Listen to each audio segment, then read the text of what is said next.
رسول اللہ صلی اللہ علیہ وسلم نے فرمایا جس نے اللہ کو راضی کرنے کے لیے حج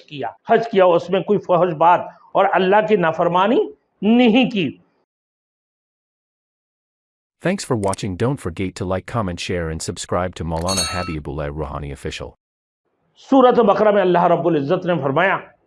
کہ فمن فرض فیہن الحج فلا رفث ولا فسوق ولا جدال فی الحج، جس نے حج کی مہینوں میں اپنے اوپر احرام بند کر حج فرض کر لیا ہے، وہ نہ تو فحش بات کرے، نہ نافرمانی کرے، اور نہ حج کے دوران لڑائی جھگڑا کرے۔ رسول اللہ صلی اللہ علیہ وسلم نے فرمایا کہ من حج للہ فلم یرفث ولم یفسق رجع کیوم ولدتہ امہ، جس نے اللہ کو راضی کرنے کے لیے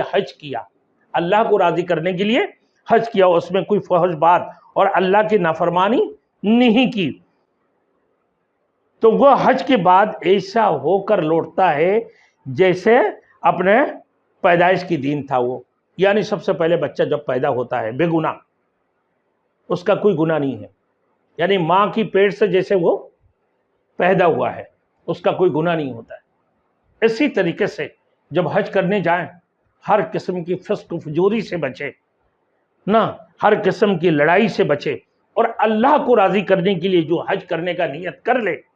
نہ تو ہر قسم کے فحش باتوں سے، ہر قسم کی نافرمانیوں سے نہ وہ بچ جائے، تو وہ حج سے ایسے واپس لوٹتا ہے جیسے ماں کے پیٹ سے پیدا ہوا ہے، بے گناہ۔